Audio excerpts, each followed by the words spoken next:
You hear the roar going through the trees, and and it gets to the point. Also, the Caribbean, and here are some of the projected tracks of the storms in June. Usually they develop here into parts of the north and western Caribbean and move toward the north, eventually over Florida and up the east coast. Some take treks through the northwestern Gulf of Mexico into Texas, and some have taken almost a due west trek into portions of Central America. Well, what's going on in the tropics? Well, it's rather quiet, actually, to tell you the truth. We're looking at the intertropical convergence zone and showers that develop along this. Still here far to the south. Normally, again, this time of the year, we would not really worry about any kind of tropical development here.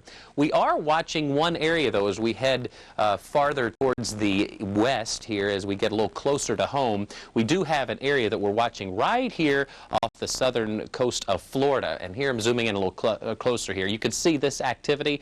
This cluster of shower activity that continues here just off the coast. This is a wave that is possibly, we're going to watch it overnight. If it continues its intensity for the next 12 to 24 hours, that could bear watching. It's very close to the southeast tip of Florida, and again, that will bear watching overnight, and we'll continue to update you on that activity. We head farther towards the west, and we're into the Pacific, eastern Pacific. Really not much going on. We have some thunderstorms again along the intertropical convergence zone, but nothing really tropical in nature developing. All right, as we head back to the states, we are watching a few areas across the country, especially into Montana, where we do have a tornado warning in effect for Yellowstone County, a severe thunderstorm over northern Maine, near Washington and northern Northeast Kingdom of Vermont. But today in Boston will be dry, New York City too, and Washington, D.C. with a high of 91. Add the humidity in, heat index readings, how it feels with the heat and humidity, 95 to 100 degrees. Take it easy today and drink lots of water to keep you cool. Now let's check on the weather for Charleston, Atlanta, and New Orleans. Cheryl? Be on guard for scattered thunderstorms across the southeast. And one area that could see more rain today is Miami. Yesterday, residents in Miami had to deal with thunderstorms that left plenty of rain and flooded some streets. Today, you'll see a high in the mid-80s with thunderstorms moving in later this afternoon. And our weather map this morning is once again showing a fairly active beginning to your day as the showers and thunderstorms continue to percolate. And we'll see even more of this developing throughout the afternoon and early tonight. Now, one feature in particular is that we're watching a low pressure area, a little upper air disturbance that continues to drift its way across western parts of Tennessee. And it has been that low that's been setting off some showers and storms. At the same time, too, we have another area of disturbed weather right across the southern tip of Florida, and that, too, will help to enhance your chances for showers and storms. Well, the rain finally easing up across central Alabama after we had some localized flooding for Tuscaloosa County earlier this morning.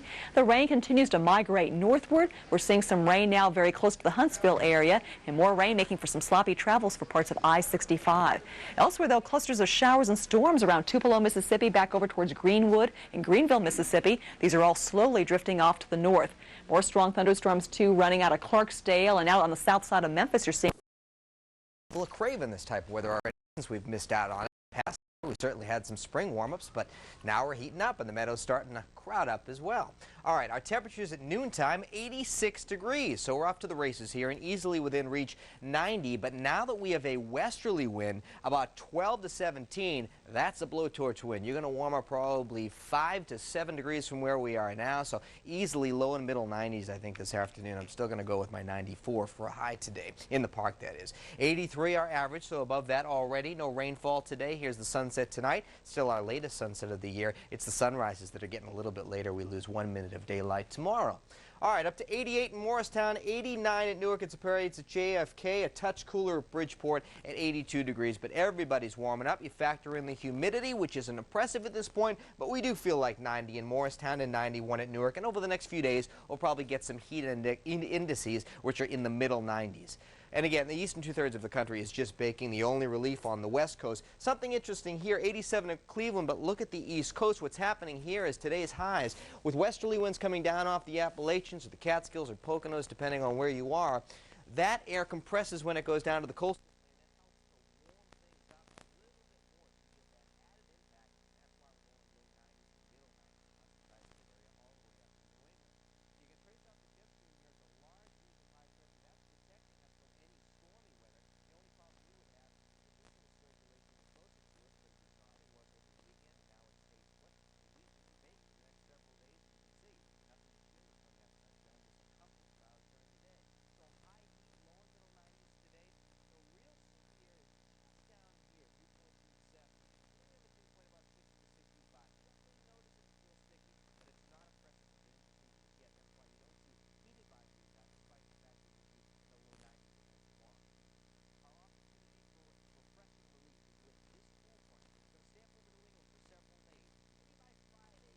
reaches onto the east end of the island and cools our easternmost areas off.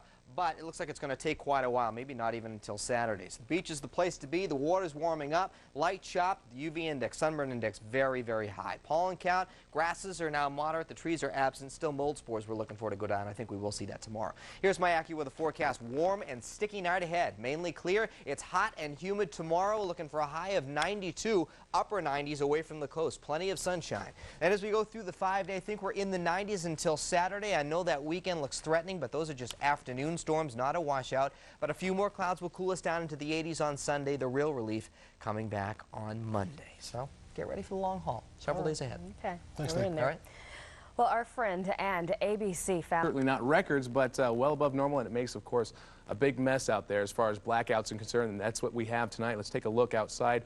A live shot from the helicopter. This is what it looks like over Brooklyn, actually from earlier, around Brooklyn, Canarsie, as well as New Lots, Highlands, and Brownsville, all experiencing blackouts this evening due to a lack of energy, or at least enough to go around to power up all the neighborhoods out there. So folks, definitely cut back on your electricity use if you can do so. All right, now let's take a live shot here of the Empire State Building, which is lit up this evening, commemorating the UN AIDS conference that's taking place. And actually, it doesn't look so bad outside. It's just been so hot and sticky.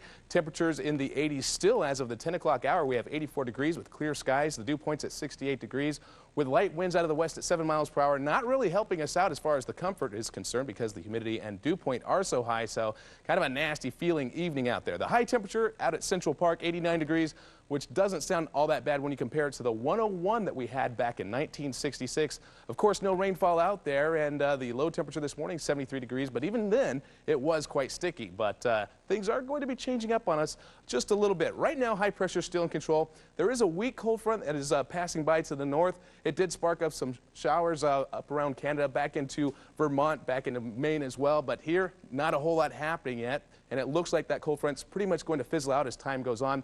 As we take a look at the clouds down to the south, that's where the storminess remains at this point. An area of low pressure still churning away in the southeast. That's the same one we've been talking about basically all week long. And we're looking at that same storminess sitting in that same location. The area of low pressure not really going anywhere anytime soon. And it doesn't look like a whole lot of change for those folks. So therefore, they'll continue to get the showers and storms like they have right now. And that's where the heaviest rainfall is in the nation, in the southeast, back into the southern Mississippi River Valley area as well. For us tonight, well, we're going to see it mild and muggy again. High pressure still in control, hanging mainly to our south. Tomorrow, another hot, sticky one. The cooler air just kind of teasing us, hanging up there to the north. And even as we head into Friday, things don't improve a great deal. We're going to keep it hot and sticky. We won't get the cold front coming through until sometime later on this weekend. Let's go to your forecast for tonight. Actually, it is going to be on the sticky side, of course. 73 degrees for a low with clear skies and mild altogether. 60s in the outlying areas. Then as we head into tomorrow, a high temperature of 93 degrees, so a little bit warmer than what we had today and sticky at the same time. So be prepared for another hot one all the way through. And even as we head into the weekend, things are going to stay warm up through Friday. And then we are going to drop our highs. Look at that. Highs coming back down into the lower 80s on Sunday and Monday. So a slight chance of showers this weekend. But really, I think the thing that we're looking for at this point is just some cooler air at the same time. So if we can get that in here, I think most folks will be pretty happy with that. It'll help a lot. Thanks a lot, Mike. Well, I'll tell you what, Barbie's got some new competition for me. Well, this evening we are still looking at the threat of severe thunderstorms to continue across Montana and into North Dakota, as well as a few isolated thunderstorms across the southeast. And we'll look at those areas in just a bit. But first we want to begin by talking about the tropics and giving you the latest information on just what's going on into the Caribbean and into the Gulf of Mexico and out into the Atlantic. Meanwhile, we'll begin by looking into the Caribbean and looking into the eastern half of the sea here, and we're finding scattered showers coming across the islands here, but this thing is going to continue to progress to the east, but really not develop into anything as it goes through the next few days. Looking over into northern and central across the Bahama Islands.